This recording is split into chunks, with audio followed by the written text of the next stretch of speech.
Hi friends, ನಮಸ್ತೆ. ಎಲ್ಲರೂ ಹೇಗಿದ್ದೀರಾ? ನಾವೀಗ ಧರ್ಮಸ್ಥಳಕ್ಕೆ ಬಂದಿದ್ದೇವೆ.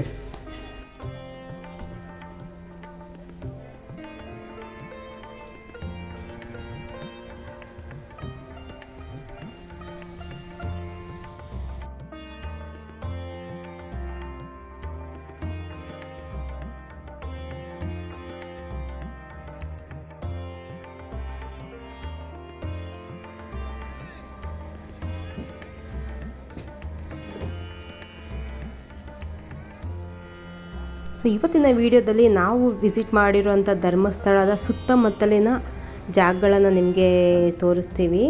ಸೊ ಒಳಗಡೆ ದೇವಸ್ಥಾನ ಒಳಗಡೆ ನಾವು ಯಾವುದೇ ರೀತಿಯ ವಿಡಿಯೋಗ್ರಫಿನ ಮಾಡಿಲ್ಲ. ಸೊ ವಿಡಿಯೋ ಎಲ್ಲ ಮಾಡೋಂಗಿರಲ್ಲ ಅಲ್ಲಿ. ಸೊ ಹಾಗಾಗಿ ನಾವು ದರ್ಶನಕ್ಕೆ ಹೋಗ್ಬೋದಂಥ ಜಾಗ ಹಾಗೂ ಅಕ್ಕಪಕ್ಕದ ಜಾಗಗಳನ್ನು ವಿಡಿಯೋ ಮಾಡಿದ್ದೀವಿ. ಸೊ ಆ ಒಂದು ವಿಡಿಯೋನ ನಿಮ್ಮ ಜೊತೆಗೆ ಶೇರ್ ಮಾಡ್ಕೊಳ್ತಾ ಇದ್ದೀವಿ. ಸೊ ತುಂಬ ಚೆನ್ನಾಗಿ ಮೇಂಟೈನ್ ಮಾಡಿರೋಂಥ ದೇವಸ್ಥಾನವಾಗಿದೆ. ಸೊ ತುಂಬ ಚೆನ್ನಾಗಿ ಮೇಂಟೈನ್ ಮಾಡಿದ್ದಾರೆ ಈ ದೇವಸ್ಥಾನ. ಸೊ ನಮಗಂತೂ ಈ ಧರ್ಮಸ್ಥಳ ಬರೋದಕ್ಕಂತೂ ತುಂಬ ಇಷ್ಟ ಆಗುತ್ತೆ. ಸೊ ನಾವು ಯಾವಾಗಾದರೂ ದೇವಸ್ಥಾನ ಹೋಗ್ಬೇಕಾದ್ರೆ ನಾವು ಫಸ್ಟ್ ವಿಸಿಟ್ ಮಾಡೋಂಥ ಟೆಂಪಲ್ ಬಂದು ಧರ್ಮಸ್ಥಳವಾಗಿದೆ.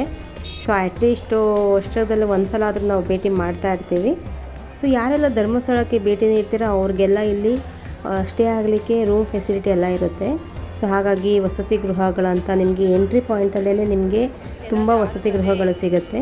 ಸೊ ನೀವು ಫಸ್ಟ್ ಬಂದು ರೂಮ್ಗಳನ್ನ ನಿಮಗೆ ರೂಮ್ನ ಬುಕ್ ಮಾಡುವಂಥ ಒಂದು ಕೌಂಟರ್ ಇರುತ್ತೆ. ಅಲ್ಲಿ ಹೋಗಿ ನೀವು ರೂಮೆಲ್ಲ ಬುಕ್ ಮಾಡಿಕೊಂಡು ಸೊ ನೀವು ರೆಡಿ ಆಗ್ತಿರಲ್ಲ ಆದರೆ ರೂಮಲ್ಲಿದ್ದು ರೆಡಿ ಆಗ್ತಿರಾದರೆ ನಿಮಗೆ ಆ ಥರ ವ್ಯವಸ್ಥೆಗಳಿರುತ್ತೆ. ಸೊ ಯಾರೆಲ್ಲ ರೂಮೆಲ್ಲ ಫೆಸಿಲಿಟಿ ಬೇಡ ಅಂಥವ್ರಿಗೆ ನಿಮಗೆ ನದಿಯಲ್ಲಿ ನೇತ್ರಾವತಿ ನದಿಯಲ್ಲಿ ಹೋಗಿ ಸ್ನಾನ ಮಾಡ್ಕೊಂಡು ಬಂದು ನಿಮ್ಮ ಲಗೇಜ್ ಏನನ್ನ ಇಡಲಿಕ್ಕಿದ್ರೆ ಲಗೇಜ್ ಕೌಂಟ್ರ್ ಅಂತ ಇರುತ್ತೆ. ಅಲ್ಲೋಗಿ ನೀವೆಲ್ಲ ಲಗೇಜ್ ಎಲ್ಲ ಇಟ್ಬಿಟ್ಟು ದರ್ಶನಕ್ಕೆ ನೀವು ಹೋಗ್ಬೋದು. ಸೊ ಈಗ ನಾವು ದರ್ಶನ ಎಲ್ಲ ಮುಗಿಸ್ಕೊಂಡು ಹೊರಗೆ ಬರ್ತಾ ಇದ್ದೀವಿ. ಸೊ ದರ್ಶನ ಅಂತೂ ತುಂಬ ಚೆನ್ನಾಗಾಯಿತು. ಸೊ ಇದು ದೇವಸ್ಥಾನದ ಮುಂಭಾಗ. ಸೊ ನೋಡಿ ಎಷ್ಟು ಸುಂದರವಾಗಿದೆ ದೇವಸ್ಥಾನ. ಇಲ್ಲಿ ಅಂತೂ ಭಕ್ತಾದಿಗಳಂತೂ ತುಂಬ ಲಕ್ಷಾನುಗಟ್ಟಲೆ ಭಕ್ತಾದಿಗಳಂತೂ ಬರ್ತಾ ಇರ್ತಾರೆ.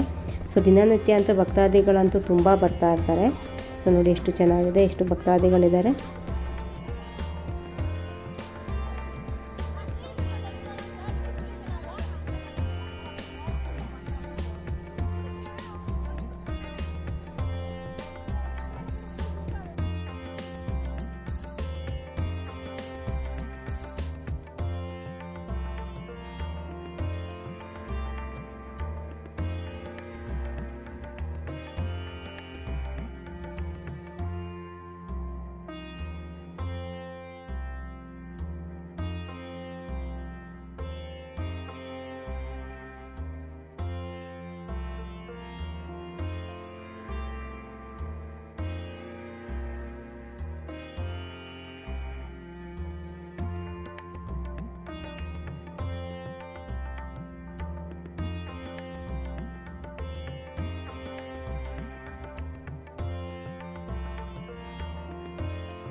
ನಾವಿವಾಗ ದರ್ಶನ ಎಲ್ಲ ಮುಗಿಸ್ಕೊಂಡು ಪ್ರಸಾದ ತಿನ್ನೋದಕ್ಕೆ ಹೋಗ್ತಾ ಇದ್ದೀವಿ.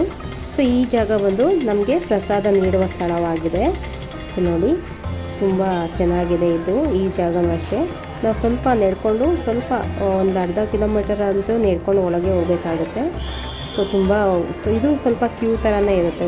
ಯಾಕೆಂದರೆ ತುಂಬ ಜನ ಬರೋದ್ರಿಂದ ಚೆನ್ನಾಗಿ ಇಲ್ಲಿನೂ ಸಹ ಕ್ಯೂ ಸಿಸ್ಟಮ್ ಥರನೇ ಚೆನ್ನಾಗಿ ಮಾಡಿದ್ದಾರೆ ನೋಡಿ. ಸೊ ಇದೆಲ್ಲ ನಾವು ಭೋಜನಾಲಯಕ್ಕೆ ಹೋಗುವಂಥ ದಾರಿಯಾಗಿದೆ.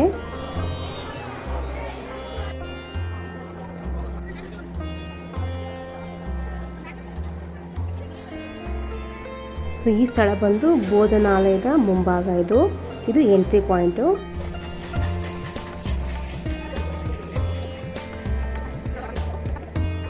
ನಾವೀಗ ದರ್ಶನ ಎಲ್ಲ ಮುಗಿಸ್ಕೊಂಡು ಪ್ರಸಾದವನ್ನು ಸ್ವೀಕರಣೆ ಮಾಡಿ ಸೊ ಪಕ್ಕದಲ್ಲೇ ಇರುವಂಥ ಒಂದು ಪಾರ್ಕಿಗೆ ಬಂದಿದ್ದೀವಿ. ಇಲ್ಲಿ ಒಂದು ಉದ್ಯಾನವನ ಮಾಡಿದ್ದಾರೆ.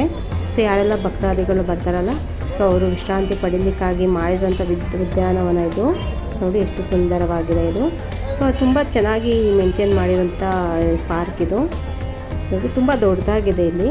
ಸೊ ನೋಡಿ ಆಲ್ಮೋಸ್ಟ್ ಎಲ್ಲ ಭಕ್ತಾದಿಗಳು ಬಂದು ಇಲ್ಲಿ ವಿಶ್ರಾಂತಿ ಪಡೆಯುವಂಥ ಸ್ಥಳವಾಗಿದೆ ಇದು.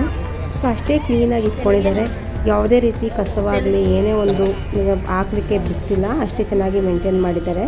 ಸೊ ನನಗಂತೂ ಇಲ್ಲಿ ಬಂದಾಗೆಲ್ಲ ಈ ಒಂದು ಸ್ಥಳದಲ್ಲಿ ಬಂದು ವಿಶ್ರಾಂತಿ ಪಡೆದೇ ನಾವು ಹೋಗೋಕ್ಕೆ ಇಷ್ಟಪಡ್ತೀವಿ.